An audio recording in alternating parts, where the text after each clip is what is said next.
एक बार एक बहुत बड़ा जंगल होता है और वो बहुत ज़्यादा सुंदर होता है। उस जंगल में बहुत सारे एनिमल्स रह रहे होते हैं।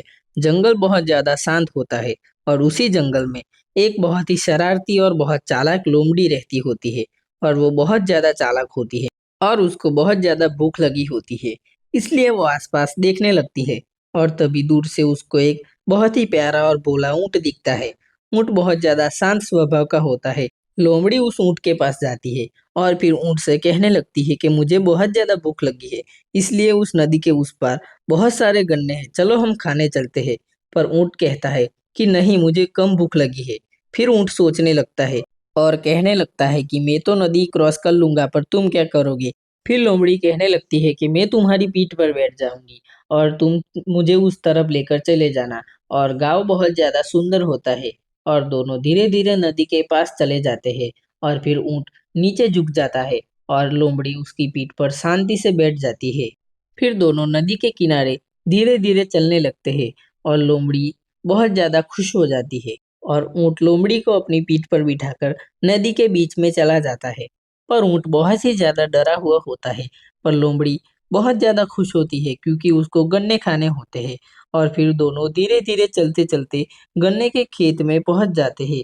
दोनों बहुत सारे गन्ने देखकर खुश हो जाते हैं। लोमड़ी जैसे ही गन्ने को देखती है, वहाँ पर टूट पड़ती है और भागकर गन्ने खाने के लिए चली जाती है और फिर ऊँट धीरे-धीरे गन्ना खाना शुरू कर देता है और ये सब लोमड़ी देखकर बहुत तेज़ी से भागकर बहुत सारे गन्ने अचानक खाना शुरू कर देती है और बहुत भूखी होती है, इसलिए दोनों से एक साथ मिलकर बहुत सारे गन्ने खाने लगते हैं। तभी लोमड़ी बहुत सारे गन्ने खाने के बाद उसको एक चालाकी सूझती है। फिर लोमड़ी अचानक से बहुत ज़ोर-ज़ोर से आऊ, आऊ करके चिल्लाने लगती है और ये सब आस-पास का सभी लोग सुन रहे होते हैं। यह अचानक से किसान सुन लेता है। किसान ये आवाज़ सुनकर और फिर किसान एक बहुत ही मोटी लकड़ी लेकर गुस्से से बहुत तेजी से अपने खेत की तरफ भागने लगता है। ये सब अचानक से लोमड़ी देख लेती है और लोमड़ी कहने लगती है कि मालिक आ गया, बहुत मारेगा।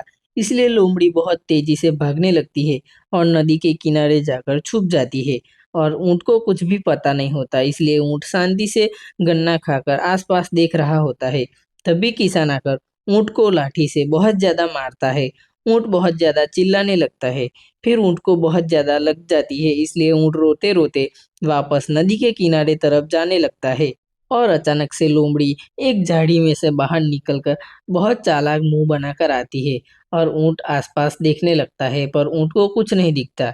इसलिए फिर ऊँट आस-पास देखकर बहुत ही ज़्यादा सोच में पड़ जाता है कि अचानक से ये लोमड़ी कहाँ चली गई। पर ऊँट कुछ नहीं बोलता और मन में एक बहुत ही ज़्यादा अच्छा प्लान बना देता है। फिर अचानक से लोमड़ी बाहर आती है, जैसे उसको कुछ पता ही नहीं होता और वो बहुत ज़्यादा मासूम सा चेहरा बनाकर आती है और ऊँट से कहने लगती है कि मुझे कुछ नहीं पता, पर ऊँट उसको कुछ नहीं कहता। फिर वो दोनों वापस नदी की ओर जाने का सोचते हैं और फिर लोमड़ी और ऊँट दोनों नदी के किनारे तरफ चलने लगते हैं और फिर लोमड़ी ऊँट की पीठ पर बहुत ही खुशी से बैठ जाती है और फिर आस-पास देखने लगती है, तो वो दोनों नदी के बीच में चले जाते हैं।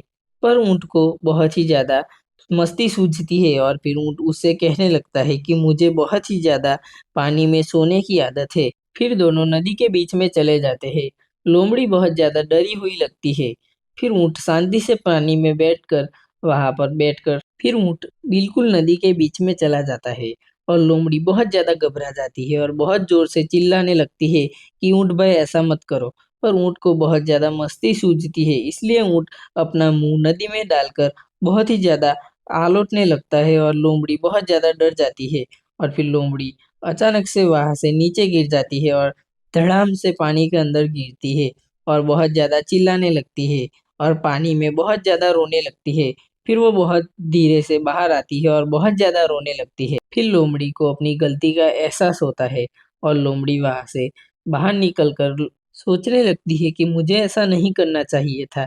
मैंने ऊँट भाई के साथ बहुत ही बुरा किया और ऊँट वहाँ से बाहर आ जाता है और फिर नदी के किनारे शांति से जाकर खड़ा हो जाता है और फिर लोमड़ी उसके पास जाती है और फिर ऊँट से कहने लगती है कि ऊँट भाई मुझे माफ़ कर दीजिए।